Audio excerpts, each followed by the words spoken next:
الحمد لله وكفى والصلاة والسلام على النبي المصطفى وعلى آله وأصحابه مفاتيح الهدى ومصابيح الدجى أما بعد فأعوذ بالله من الشيطان الرجيم بسم الله الرحمن الرحيم قال الله تبارك وتعالى في كلامه المجيد إنا أنزلناه في ليلة القدر وما أدراك ما ليلة القدر ليلة القدر خير من 1000 شهر وقال النبي صلى الله عليه وسلم من حرم خيرها فقد حرم الخير كله ولا يحرم خيرها إلا محروم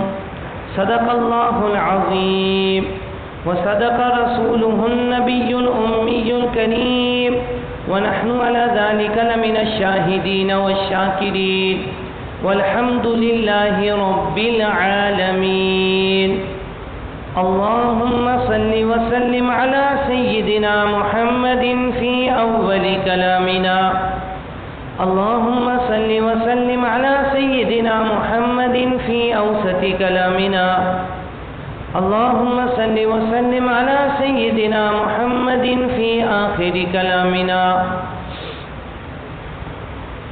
انتہائی صد قابل احترام، قابل قدر، قابل عزت دوستوں، بزرگوں، بھائیوں، رمضان المبارک کا مقدس بابرکت مہینہ چل رہا ہے۔ آج 16 رمضان المبارک ہے۔ آج سے 4 دن کے بعد منگل والے دن بعد نماز مغرب رمضان المبارک کا آخری عشرہ شروع ہو جائے گا۔ ویسے تو رمضان کا پورا مہینہ ہی خیر و برکتوں والا، رحمتوں والا، اللہ کی عنایتوں والا ہے، لیکن رمضان کا جو آخری عشرہ ہے، آخری 10 دن ہے، یہ پورے رمضان کا عطر ہے، پورے رمضان کا خلاصہ ہے۔ اللہ تعالیٰ نے جتنی رحمتیں رمضان کے 20 دنوں میں نازل فرمائی ہوتی ہیں، اس سے زیادہ رحمتیں، اس سے زیادہ برکتیں اللہ تعالیٰ رمضان کے آخری 10 دنوں میں نازل فرماتے ہیں۔ یہ رمضان کے آخری دن انتہائی قیمتی ہیں، انمول ہیں۔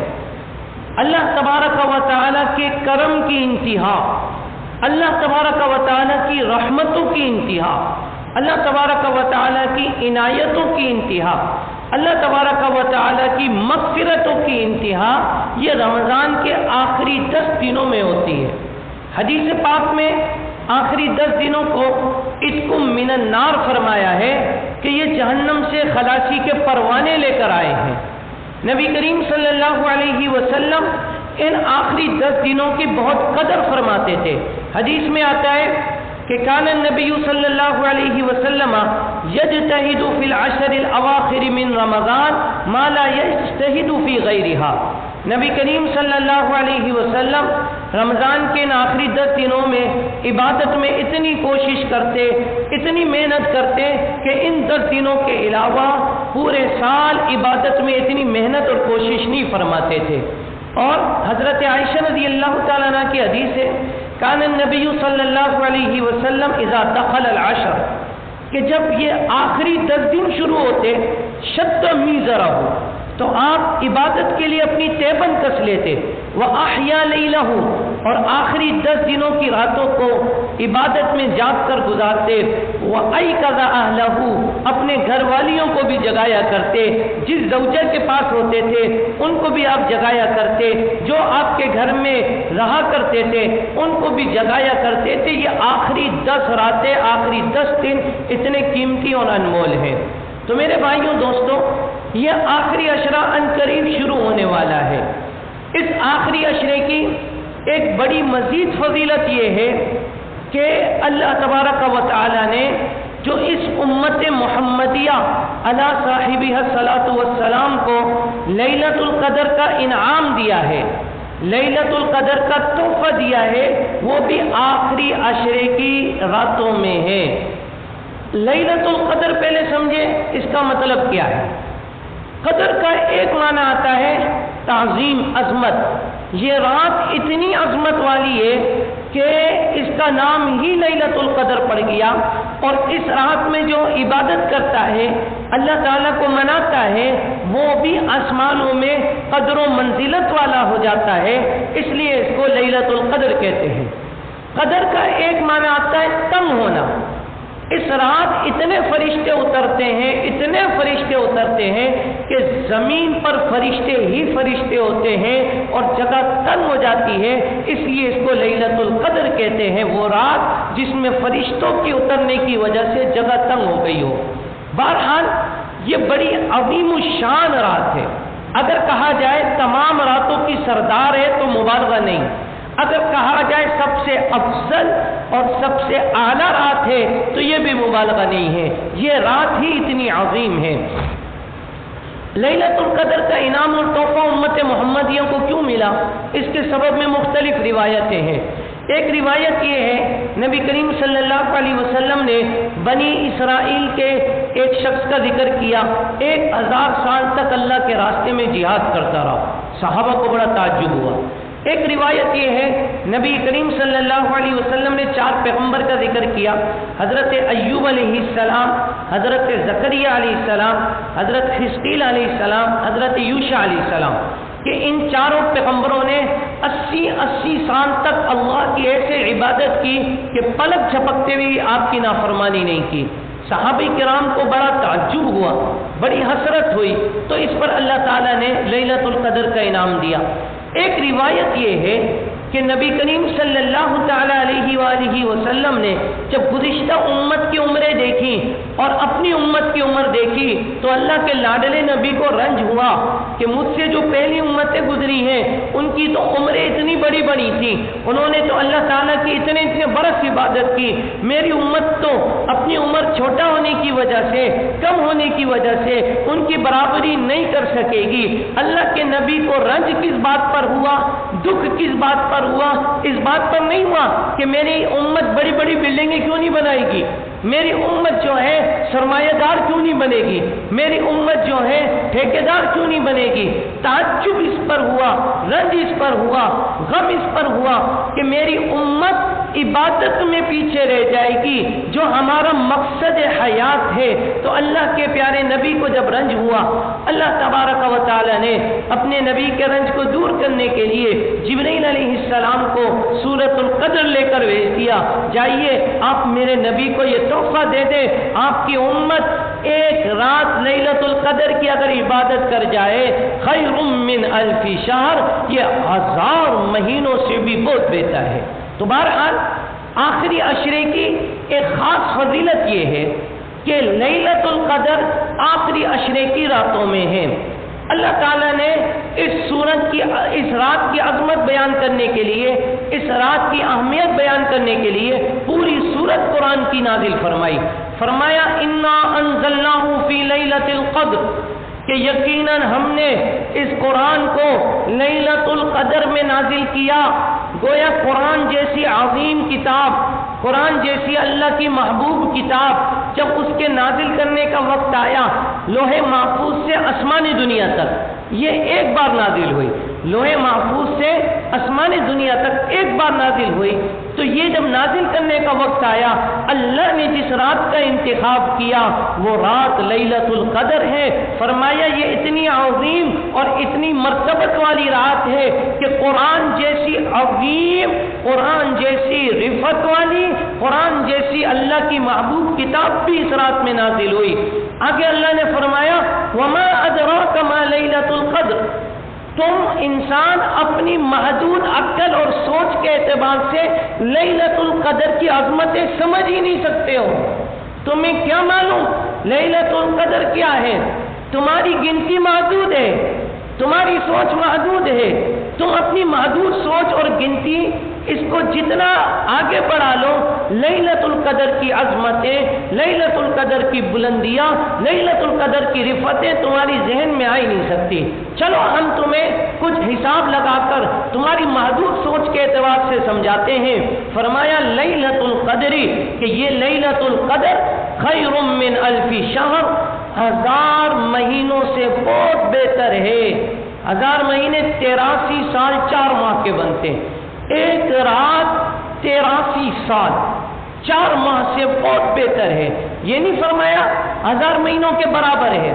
عربی زبان میں خیرون کا لفظ جب کسی کے مقابلے کے لیے آتا ہے تو وہاں 19-20 کا فرق بیان کرنا نہیں مقصود ہوتا، وہاں بہت زیادہ عظمت اور خیر کو بتانا ہوتا ہے۔ تو اللہ کریم فرما رہے ہیں تم اپنے محدود عقل اور سوچ کے اعتبار سے سمجھو لیلۃ القدر کہ لیلۃ القدر یہ 1000 مہینوں سے بہت بہت زیادہ بہتر ہے۔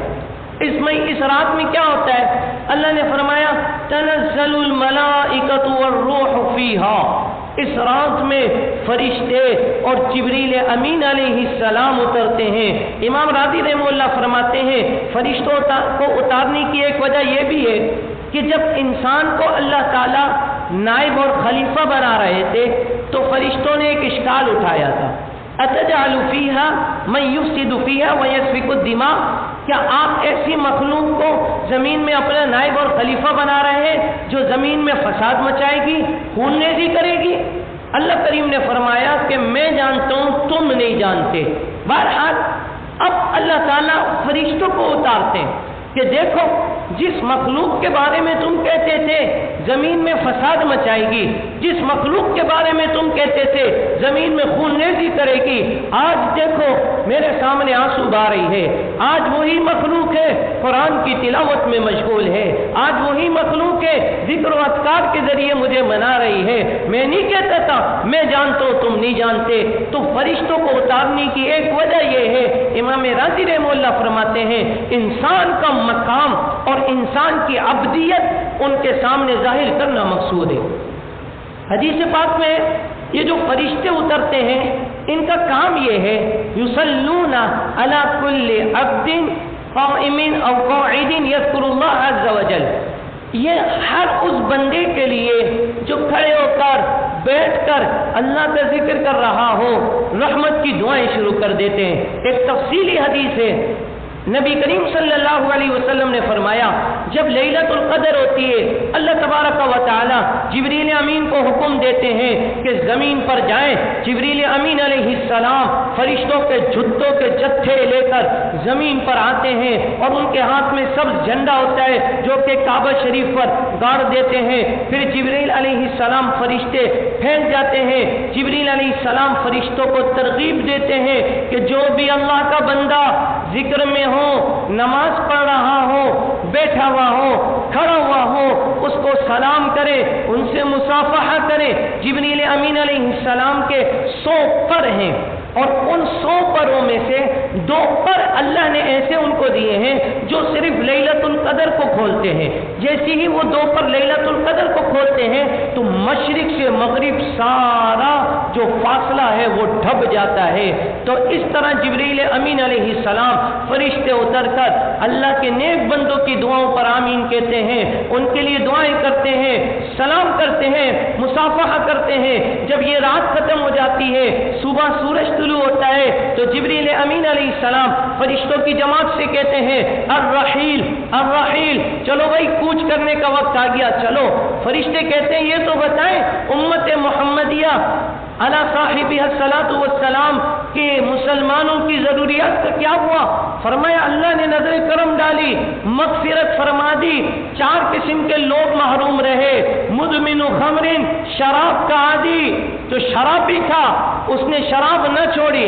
آپ کل والدیہ، والدین کا نافرمان، والدین کو ایذا دینے والا، والدین سے اونچی آواز میں بات کرنے والا۔ نمبر 3 قاطع رحم، رشتہ داریاں توڑنے والا۔ نمبر 4 مشاحن، کینہ رکھنے والا۔ یہ 4 قسم کے لوگ معروم رہے، باقیوں کو اللہ نے اپنے فضل سے مغفرت کا پروانہ دیا۔ تو میرے بھائیوں دوستوں، اتنی عظیم رات جبرائیل امین علیہ السلام فرشتوں کے جتھوں کے ساتھ اترتے ہیں۔ فرمایا فی فیہا بِإِذْنِ رَبِّهِمْ مِنْ كُلِّ أَمْرٍ، اپنے رب کی اجازت سے ہر امر خیر لے کر اترتے ہیں. خالی ہاتھ نہیں اترتے فرشتے، ہر امر خیر لے کر اترتے ہیں. رات بھی خیر والی، فرشتے بھی خیر والے، لے کر بھی خیر آ رہے ہیں تو کتنی خیر ہوگی. رات خود خیروں والی ہے، فرشتے خیر والے ہیں، اور لے کر بھی اللہ کی طرف سے خیریں آ رہے ہیں تو کتنی خیریں اس رات میں جمع ہو گئیں. سورہ دخان میں اللہ نے فرمایا فیہا یفرق کل امر حکیم. اس لیلہ مبارکہ میں جس میں قرآن نازل ہوا، لیلۃ القدر میں ہر اہم کام کا فیصلہ کیا جاتا ہے. لوح محفوظ میں اللہ تعالیٰ نے جو انسانوں کی عمریں لکھ کر محفوظ کی ہوئی ہے، جو انسانوں کا رزق محفوظ کیا ہوا ہے، وہ مقررہ فرشتوں کے حوالے کر دیا جاتا ہے کہ اس سال فلاں فلاں کی روح فلاں فلاں جگہ قبض کرنی ہے، اس سال فلاں کو اتنا رزق دیا جائے گا، فلاں کو اتنا رزق دیا جائے گا، اس سال فلاں کی فلاں اولاد ہوگی، فلاں کو اولاد نہیں ملے گی. اللہ تبارک و تعالیٰ کی طرف سے ہر اہم کام کے فیصلے اس رات ہوتے ہیں. مقررہ فرشتوں کے وہ کام حوالے کر دیے جاتے ہیں جو لوح محفوظ میں ہو. فرمایا سلام، یہ رات سلامتی ہی سلامتی ہے. فرشتے بھی سلام کر رہے ہوتے ہیں، اللہ کی طرف سے بھی سلامتیاں نازل ہوتی ہیں. یہ حتی مطلع الفجر، یہ طلوع فجر تک یہ خیر برکتیں رہتی ہیں. جب تک سورج طلوع نہیں ہوتا اسی طرح رات کی خیر برکتیں اللہ کی طرف سے مسلسل نازل ہوتی رہتی ہے. تو میرے بھائیوں دوستو، عرض یہ کر رہا تھا کہ آخری عشرے کے اندر لیلۃ القدر بھی ہے، آخری عشرے کی راتوں میں لیلۃ القدر بھی ہے. اللہ تعالیٰ نے اس کی اہمیت اور عظمت بیان کرنے کے لیے پوری سورت قرآن کی نازل کی ہے جو رہتی دنیا تک پڑھی جائے گی. اب لیلۃ القدر کون سی رات ہے؟ تو اس بارے میں نبی کریم صلی اللہ علیہ وسلم کی مختلف احادیث ہیں. سب سے پہلے اللہ کے نبی علیہ السلام کو یہ خبر دی گئی کہ رمضان میں ہے، تو اللہ کے نبی علیہ السلام نے رمضان کے پہلے 10 دنوں کا اعتکاف کیا لیلۃ القدر پانے کے لیے، پھر دوسرے 10 دنوں کا اعتکاف کیا لیلۃ القدر پانے کے لیے.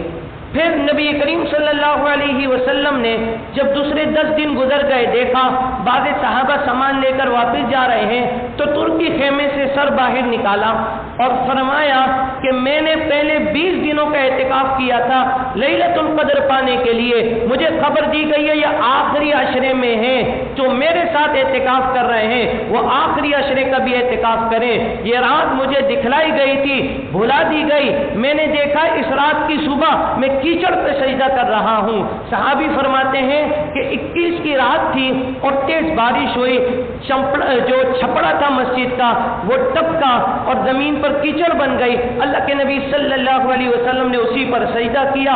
اگلی صبح آپ کی پیشانی انور پر اس کیچڑ کے آثار دیکھے گئے. تو بہرحال تو اس سے پتہ چلا اولا نبی علیہ السلام کو یہ بتایا گیا تھا کہ یہ رمضان میں ہے.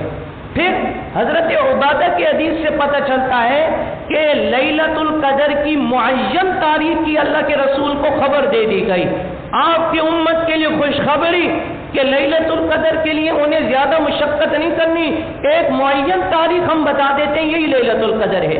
نبی پاک صلی اللہ علیہ وسلم بڑے خوش ہوئے اور تشریف لائے تاکہ امت کو لیلۃ القدر کی خبر دے کہ یہ کون سی رات ہے. فَطَلَعَ رَجُلَانِ مِنَ الْمُسْلِمِينَ، حدیث میں آتے ہیں 2 مسلمان جھگڑتے ہوئے نظر آئے تو اللہ کے نبی علیہ السلام کو وہ رات بلا دی گئی. فرمایا خرجت لأخبركم بلیلۃ القدر فطلعها فلان وفلان ورفعت، کہ میں تمہارے پاس آیا تھا لیلۃ القدر کی خبر دینے کے لیے، فلاں فلاں کو جھگڑتے ہوئے دیکھا. ان کی جھگڑوں کی بے برکتی ہے، ان کے جھگڑوں کی نحوست ہے کہ لیلۃ القدر خیر والی رات جس میں خیریں اترتی ہیں، خیر والے فرشتے آتے ہیں، خیریں لے کے آتے ہیں، یہ ساری خیریں ان کے جھگڑوں کی وجہ سے روک دی گئی، ان کی جھگڑوں کی وجہ سے اس خیر کو اٹھا لیا گیا. فرمایا شاید اسی میں ہی بہتری ہو تو اب اس کو 9ویں رات میں، 7ویں رات میں، 5ویں رات میں تلاش کرو. میرے بھائیوں، اللہ تعالیٰ نے اس کی تعیین نہیں فرمانی تھی، یہ اللہ کو منظور تھا، لیکن اللہ نے غور کیجیے صورت کیا اختیار کروائی.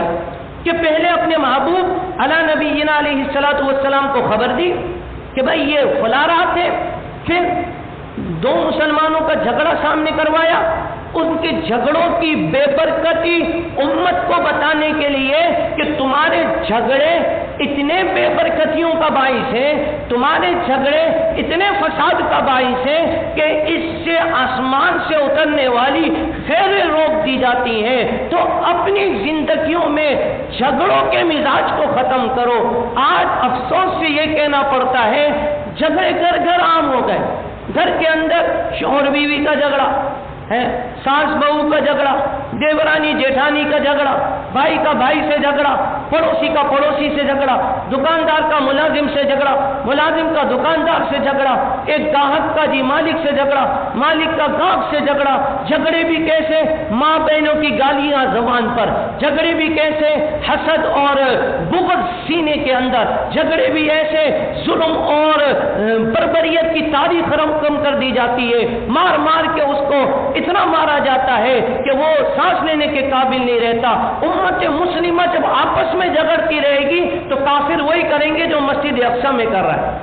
آپ کے سامنے حالات ہیں جو مسجد اقصی میں ہو رہا ہے۔ جب رمضان آتا ہے یہ یہود، یہ بے بہبود قوم یہ اٹھتی ہے اور مسجد اقصی کے اندر جی گولیاں، مسجد اقصی کے اندر بمباری، غزہ کے مسلمانوں کو شہید کرنا شروع کر دیتی ہیں۔ گویا کہ 1 ارب مسلمانوں کو جو ہے وہ چیلنج کرتے ہیں تم ہم جیسے چھوٹے سے اسرائیل کو ابھی کچھ نہیں بگاڑ سکتے۔ کیوں نہیں بگاڑ سکتے؟ مسلمان کھوکھلی قوم ہو گئی ہے۔ آپس کے جھگڑے ہیں تو کافر سے کیا لڑیں گے؟ آپس کے جھگڑے ختم نہیں ہوتے۔ تو میرے بھائیوں دوستوں، یہ آپس کے جھگڑے بے برکتیاں ہیں۔ خدا را جھگڑے ختم کریں۔ سنی سنائی بات سن کر کوئی رائے قائم نہ کیا کریں۔ جھگڑا کب ہوتا ہے؟ جب سب سے پہلے کسی کے بارے میں بدگمانی دل میں آتی ہے، پھر اس بدگمانی کو انسان تحقیق کیے بغیر یقین میں بدل لیتا ہے، پھر یقین میں بدلنے کے بعد اس کے خلاف جو ہے منصوبہ بندیاں شروع کر دیتا ہے۔ پھر نتیجہ یہ نکلتا ہے کہ جھگڑے، کلاش، آپس کے اندر قطع تعلقیہ، قطع رحمیہ، آپس کے اندر بغض اور عداوت جو ہے پیدا ہو جاتی ہے۔ تو عرض یہ کر رہا تھا کہ جھگڑا جب ہوا تو اللہ نے لیلۃ القدر کی تعین اٹھا لی۔ یہ اتنی بے برکتی ہے، اتنی نحوست ہے۔ نبی کریم صلی اللہ علیہ وسلم نے ارشاد فرمایا ابغض الرجال عند اللہ، غور سے سنیے گا، ابغض الرجال عند اللہ، اللہ کے نزدیک آدمیوں میں سب سے مبغوض کہتے ہیں اس آدمی کو جس سے انتہائی نفرت ہو۔ اللہ کے نزدیک آدمیوں میں سب سے قابل نفرت آدمی وہ ہے الالد الخصم، جو سب جھگڑالو ہو، جس کا مزاج ہی جھگڑنے کا ہو، جس سے کوئی بات کی جائے وہ جھگڑنے کے لیے تیار بیٹھا ہو۔ تو بہرحال فرمایا نبی علیہ السلام نے کہ میں تمہیں لیلۃ القدر کی خبر دینے آیا تھا، فلاں فلاں کا جھگڑا دیکھا تو اس کی تعین اٹھا لی گئی، اب اس کو 9ویں رات میں، 7ویں رات میں، 5ویں رات میں تلاش کرو۔ پھر نبی کریم صلی اللہ علیہ وسلم کو خبر دی گئی کہ یہ آخری عشرے کی طاق راتوں میں ہے۔ تو نبی علیہ السلام نے امت کو بتایا تحروا لیلۃ القدر فی الوتر من العشر الاواخر من رمضان، کہ لیلۃ القدر کو رمضان کے آخری عشرے کی طاق راتوں میں تلاش کرو۔ تو یہ اتنی عظیم رات ہے۔ یہ رات کون سی ہے؟ پہلے خبر دی گئی، پھر اٹھا لی گئی، اب اتنی بات نبی علیہ السلام نے امت کو بتا دی۔ یہ جو آخری عشرہ شروع ہونے والا ہے اس کی طاق راتیں ہیں 21 کی رات، 23 کی رات، 25 کی رات، 27 کی رات، 29 کی رات۔ ان راتوں میں تلاش کرو، کوئی بات نہیں اگر 5-10 دن اللہ تبارک و تعالیٰ کے لیے رات جاگ کر گزار دیے، کتنی بڑی سعادت پالو گے۔ خیر من 1000 شہر، وہ رات جو 1000 مہینوں سے بہتر ہے، وہ رات جو 1000 مہینوں سے افضل ہے، وہ تم کو نصیب ہو جائے گی۔ اب اس کے پانے کا بہترین طریقہ تو وہ ہے جو خود نبی علیہ السلام نے اختیار فرمایا کہ اعتکاف کیا۔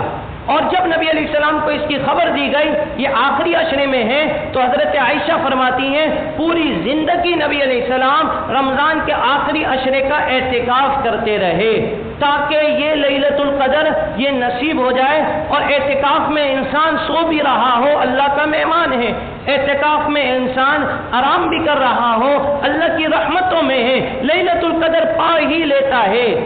تو اعتکاف کرنا لیلۃ القدر پانے کے لیے سب سے قیمتی سب سے مؤثر ذریعہ ہے. ویسے بھی اعتکاف یہ اتنی فضیلت والا عمل ہے کہ نبی کریم صلی اللہ علیہ وسلم نے ارشاد فرمایا من اعتکف عشرا فی رمضان, جس نے رمضان کے آخری 10 دنوں کا اعتکاف کیا کان کحجتین وعمرتین, فرمایا یہ 2 حج اور 2 عمروں کے برابر ہے.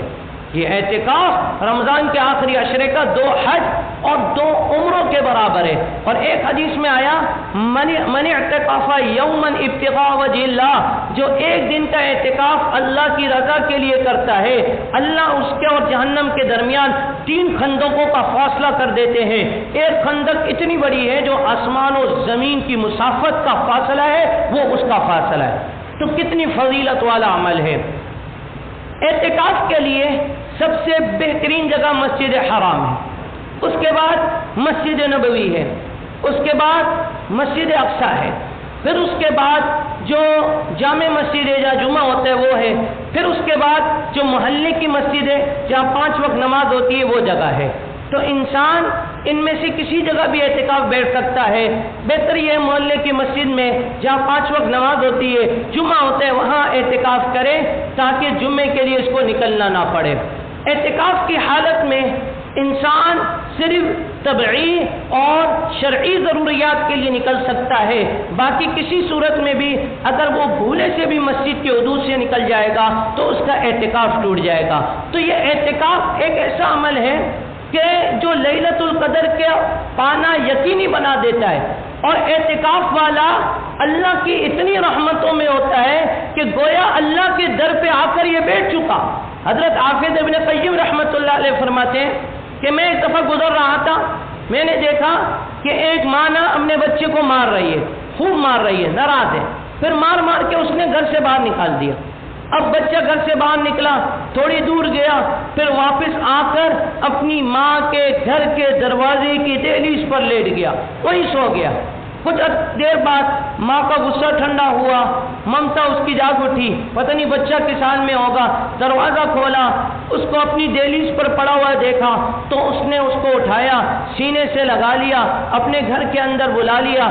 اللہ تبارک و تعالی جو 70 ماؤں سے زیادہ پیار کرتے ہیں, حافظ ابن قیم رحمۃ اللہ علیہ فرماتے ہیں جب ایک ماں کی محبت کا یہ عالم ہے, اس کی دہلیز پر آ کر اگر بچہ پڑ جاتا ہے اس کا جو ہے غصہ ٹھنڈا ہو جاتا ہے, وہ اس کو سینے سے لگاتی ہے. اور معتکف جب 10 دن اللہ کے در پہ آ کے پڑ جائے گا, اے اللہ میں نے ادھر ہی رہنا ہے, یا اللہ کھاؤں گا بھی یہیں, سوؤں گا بھی یہیں, یا اللہ تجھے منانے کے لیے آیا ہوں, جب تک تو راضی نہیں ہو جائے گا میں نہیں جاؤں گا. یہ معتکف کبھی ذکر کر کے اللہ کو منا رہا ہوتا ہے, کبھی تلاوت میں لگا ہوتا ہے کہ اللہ کی نظر کرم مجھ پر پڑ جائے, کبھی دعائیں مانگ رہا ہوتا ہے, کبھی نوافل میں لگا ہوتا ہے, گناہوں سے بچا بیٹھا ہوتا ہے. وہ نیکیاں جو باہر جا کر نہیں کر سکتا ان کا ثواب بھی اس کو ملتا رہتا ہے. تو کتنا بڑا عمل ہے, کتنا بڑا فائدہ ہے, کتنی بڑی بات ہے کہ انسان رمضان کے آخری عشرے کو اعتکاف میں گزار دے. جن کی مجبوری نہیں ہے, خاص طور پر نوجوان ساتھی ہیں, ان سے گزارش ہے کہ بھائی اعتکاف کی ترتیب بنائیں. ابھی 4-5 دن ہے, اپنے کاموں کو آگے پیچھے کر لیں, کیا پتہ زندگی کا آخری رمضان ہو, اگلا رمضان دیکھنا نصیب نہ ہو. تو اعتکاف کی ترتیب بنائیں. جو حضرات پورا اعتکاف نہیں کر سکتے, راتوں کا اعتکاف کر لیں نفلی, کہ یہ راتیں قیمتی ہیں, چلو میں گھر میں ہوں گا, میری جو ہے نا توجہ للہیت ویسی عبادت میں نہیں ہوگی جیسے ہونی چاہیے. افضل تو یہی ہے کہ گھر میں نفلی عبادت ہو.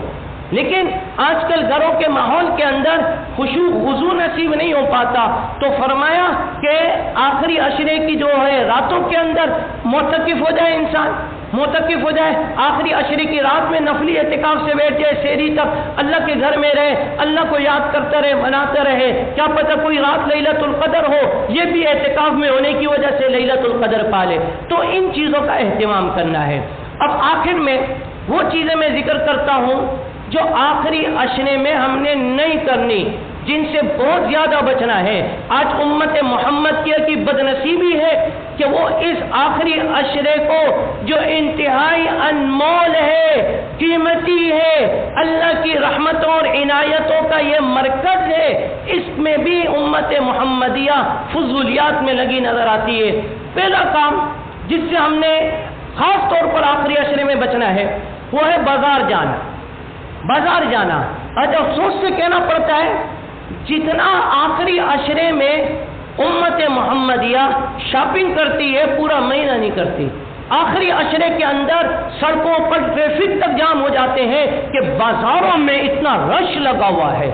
بعض عورتیں اور مرد صرف بازار اس لیے جاتے ہیں کہ جی کپڑا چھوٹا آ گیا، بچے کا جوتا چھوٹا آ گیا، آخری عشرے کی راتیں ان بازاروں میں خالی کر کے آئے۔ پھر کیا ہوتا ہے؟ بد نظریاں ہو رہی ہوتی ہیں۔ آپ سب کو معلوم ہے، نئی بات نہیں ہے۔ کیا ہوتا ہے؟ مرد عورتوں کا رش اتنا ہوتا ہے، جسم سے جسم ٹکرا رہے ہوتے ہیں۔ اس رات میں بھی زنا کاریاں ہوتی ہیں، اللہ کی ناراضگی کو دعوت دی جا رہی ہے۔ او بھائی پورا سال ہمارے پاس ہے، چلے جائیں، کپڑے خرید لیں، جوتے خرید لیں۔ آخری عشرے میں کون سی ایسی ضرورت آ پڑی ہے، کون سی ایسی ایمرجنسی نافذ ہو گئی ہے کہ پوری کی پوری قوم بازاروں کے اندر، بازاروں میں جگہ نہیں مل رہی۔ ہم کس راہ پہ چل رہے ہیں؟ ہم نبی کے غلام ہیں؟ ہم نبی علیہ السلام کا چہرہ دیکھنے کے قابل ہیں وہاں پہ قیامت؟ ہم کیا کر رہے ہیں؟ تو آخری عشرے کو بازاروں میں ضائع نہیں کرنا۔ گھر کی مستورات کو کہہ دے بس اب یہ آخری عشرہ اللہ کے منانے کا ہے، جہنم سے آزادی کے پروانے کے حاصل کرنے کا ہے، اس میں بازار نہ جائے۔ ابغض البلاد الی اللہ اسواقها، فرمایا جگہوں میں سب سے مبغوض ترین جگہیں اللہ کے ہاں بازار ہیں۔ تو آخری عشرے میں اپنے آپ کو، اپنے گھر والوں کو، مستورات کو بازاروں میں جانے سے بچائیں۔ دوسرا کام، نوجوان ساتھی غور سے سنیں، پہلے بھی میں کئی دفعہ یہ بات عرض کر چکا ہوں کہ یہ قرآن کا مہینہ ہے، یہ قرآن کا مہینہ ہے۔ آج ایک عالمی سازش ہے کہ اس قرآن کے مہینے میں قرآن سے دور کرنے کے لیے وہی کام کرو جو مشرکین مکہ کرتے تھے، وَالْغَوْ فِيهِ، جب قرآن کی آوازیں بلند ہو، قرآن کی طرف بلایا جائے تو لہو و لعب میں، لغویات میں لگا دو۔ یہاں رمضان شروع ہوتا ہے، یہاں میچ شروع ہو جاتے ہیں، یہاں رمضان شروع ہوتا ہے یا کرکٹ شروع ہو جاتی ہے، یا رمضان شروع ہوتا ہے یا فٹ بال کے میچز ہو رہے ہیں۔ وہ پورا رات نوجوان اپنی صلاحیتیں، رمضان کی راتوں کی صلاحیتیں کرکٹ میچ میں برباد کر رہے ہیں، فٹ بال میچ میں برباد کر رہے ہیں۔ قبر میں جائیں گے سارا کچھ سامنے آ جائے گا، قبر میں جائیں گے نا سب میچز سامنے آ جائیں گے۔ اور آخری عشرے کی طاق راتوں کو، آخری عشرے کی راتوں کو نوجوانوں سے گزارش ہے، خدا را اس عشرے میں تو اس میچ کو خیر آباد کہہ دیں، اس عشرے میں تو کرکٹ فٹ بال کو ایک طرف کر دیں، سارا سال پڑے کھیلتے رہیے گا۔ اس عشرے کے اندر بھی میچز ہو رہے ہوتے ہیں، اس عشرے کے اندر بھی فائنل میچ چل رہا ہے اور عوام کی عوام لدی پڑی ہے۔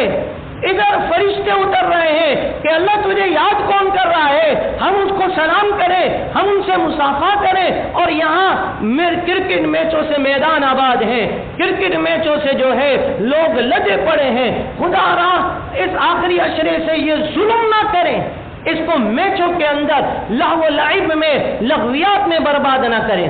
تیسرا کام جو ہم نے کرنا ہے آخری عشرے میں، جتنا یہ خیر والا ہے، نیکیوں والا ہے، اس میں گناہوں کا وبال اتنا بڑھ جاتا ہے۔ اگر عام دنوں میں گناہ کرتے ہیں، وبال اگر کم ہے، اس آخری عشرے میں اور اس کی طاقتوں میں، اس کی راتوں میں اگر گناہ کیا جائے گا تو تباہی، بربادی مقدر ہے۔ تو اس لیے اس آخری عشرے میں خاص طور پر گناہوں سے بچیں، خاص طور پر نگاہ کے گناہوں سے بچیں، اپنی آنکھوں کو ناپاک نہ ہونے دیں، موبائل کو ایک طرف کر دیں آخری عشرے کی راتوں میں کہ ایسا نہ ہو میرے ہاتھ میں موبائل آئے، غیر محرم دیکھنے لگ جاؤ، غلط چیزیں سامنے آ جائیں، ادھر فرشتے اترے ہوں، اللہ تجھے یاد کون کر رہا ہے، ادھر میری نگاہیں گند پند دیکھ رہی ہوں۔ اس لیے میرے بھائیوں دوستوں، آخری عشرے کو برباد ہونے سے بچائیں۔ اور آخری کام نوجوان ساتھیوں سے اور جو حضرات اعتکاف کریں گے ان سے میری گزارش ہے، اور سے سنیے،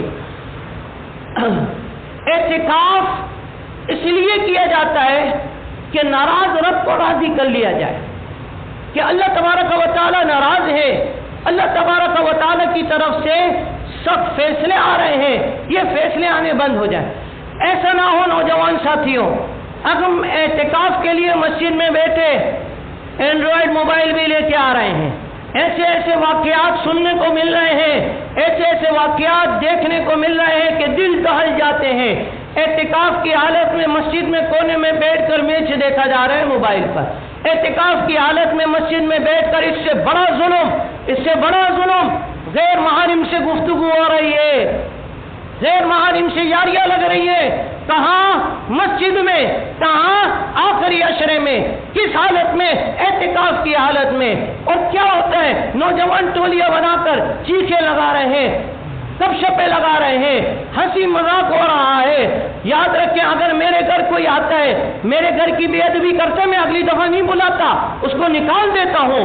نتیجہ یہ نکلتا ہے جب 10 دن اعتکاف میں نوجوان مسجد کی بے ادبیاں کرتا ہے، اللہ کو ناراض کرتا ہے، تو اللہ اس کو اعتکاف سے اٹھ کر مسجد سے ایسا نکال دیتا ہے فرض نماز کے لیے بھی نہیں آتا۔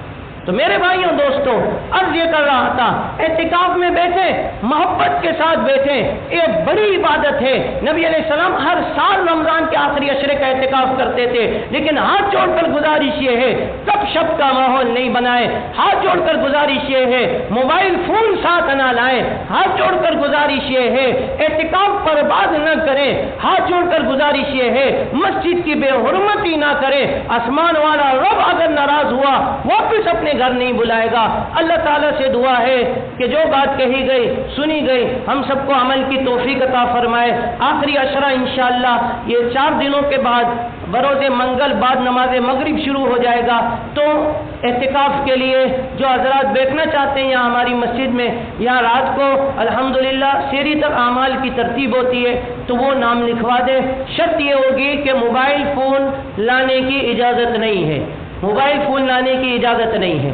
جو شخص اس شرط کے ساتھ آنا چاہتا ہے وہ آئے، نام لکھوا دے، ورنہ پورا اگر ہم سنت اعتکاف نہیں کر سکتے، صرف راتوں میں آ جائیں، راتوں میں آ کر جو ہے اللہ تبارک و تعالیٰ کی رضا کے لیے اعتکاف کی نیت سے یہ 10 راتیں مسجد میں گزارے، کیا پتہ کوئی لیلۃ القدر ہمیں مل جائے اور اللہ تعالیٰ ہمیں بھی اپنے محبوب بندوں میں داخل فرما لے۔ اللہ تعالیٰ ہم سب کو سمجھنے کی عمل کی توفیق نصیب فرمائے۔ وآخر دعوانا ان الحمدللہ رب العالمین۔ پہلے اذان ہوگی، اذان کے بعد انشاءاللہ سنت ادا۔ الحمد لله رب العالمين الرحمن الرحيم مالك يوم الدين إياك نعبد وإياك نستعين اللهم يا ربنا لك الحمد كما ينبغي لجلال وجهك وعظيم سلطانك اللهم لا نحصي ثناء عليك أنت كما أثنيت على نفسك اللهم صل على سيدنا ومولانا محمد وعلى آل سيدنا ومولانا محمد وبارك وسلم تسليما جزا الله عنا محمدا صلى الله عليه وسلم ما هو أهله جزا الله عنا محمدا صلى الله عليه وسلم ما هو أهله جزا الله عنا محمدا صلى الله عليه وسلم ما هو أهله يا إله العالمين يا رب العالمين يا ذا الجلال والإكرام اپنے فضل و کرم سے ہم سب کے تمام صغیرہ کبیرہ علانیہ خفیہ ظاہری باطنی تمام گناہوں کو معاف فرما۔ یا اللہ آج مبارک دن ہے جمعے کا، اللہ اپنے فضل و کرم سے اللہ ہم سب کی کامل مکمل مغفرت فرما۔ یا اللہ مغفرت کا عشرہ چل رہا ہے، اللہ کریم آپ مغفرت فرمانے والے ہیں، اللہ ہم سب کو معاف فرما، پوری امت مسلمہ کو معاف فرما، امت مسلمہ کے ایک ایک مرد عورت کو معاف فرما۔ یا اللہ ہم سب کو تقوی طہارت والی پاکیزہ زندگی عطا فرما، حقوق اللہ حقوق العباد ادا کرنے والے بندوں میں شامل فرما۔ یا اللہ کریم یا الہ العالمین یا ذی الجلال والاکرام جتنے مسلمان بیمار ہیں سب کو صحت و شفا عطا فرما۔ یا اللہ یہ جتنے مسلمان بھائی آپ کے سامنے ہاتھ پھیلا کر عاجزی سے روزے کی حالت میں آپ کے گھر میں بیٹھے ہیں، اللہ جس کی جو پریشانی ہے آپ جانتے ہیں، اللہ سب دور فرما۔ جو کاروباری اعتبار سے پریشان ہے اللہ غیبی مدد فرما، دستگیری فرما۔ یا اللہ جو روزگار کے سلسلے میں پریشان ہے اللہ ان کی پریشانیاں دور فرما۔ یا اللہ جو جوان بچیوں کے رشتوں کے سلسلے میں پریشان ہیں اللہ ان کی پریشانیاں دور فرما، نیک صالح جوڑ کے رشتے غیبی خزانوں سے نصیب فرما، اللہ کریم فرائض سے سبکدوشی نصیب فرما۔ یا الہ العالمین، یا اللہ جن کی بچیوں کے رشتے ہو چکے اللہ ان کو اپنے گھروں میں خوش اور خرم فرما۔ یا الہ العالمین، یا ذی الجلال والاکرام، مسلمانوں کی ہر جگہ مدد فرما، خصوصاً فلسطین کے مسلمانوں کی مدد فرما۔ یا اللہ غیبی مدد فرما، یا اللہ غیبی نصرت فرما، یا اللہ غیبی امداد فرما۔ یا اللہ تیری مدد کے بہت محتاج ہیں، اللہ اپنی مدد کا فیصلہ فرما۔ یہودی قابضین سے مسجد اقصی کو چھٹکارا نصیب فرما، مسجد اقصی کی حفاظت فرما۔ یا اللہ حال ہی میں جو مسجد اقصی پر حملہ کرنے والے ہیں ان کو تباہ و برباد فرما، نیست و نابود فرما۔ یا اللہ ان پہ اپنا قہر اور غضب نازل فرما۔ اللہ کریم، یا اللہ مسلمانوں کو ایمانی غیرت نصیب فرما، مسلمانوں میں ایمانی جذبے بیدار فرما۔ یا اللہ اعلاء کلمت اللہ فرما۔ یا اللہ یا ارحم الراحمین، ہم سب کو صحیح معنوں میں ایک اور نیک بنا۔ یا اللہ کریم ہم سب کی دعاؤں کو اپنے فضل و کرم سے قبول فرما۔ اللہم صلی علی سیدنا و حبیبنا و مولانا محمد وعلی آلہ و صحبہ اجمعین، آمین برحمتک یا ارحم۔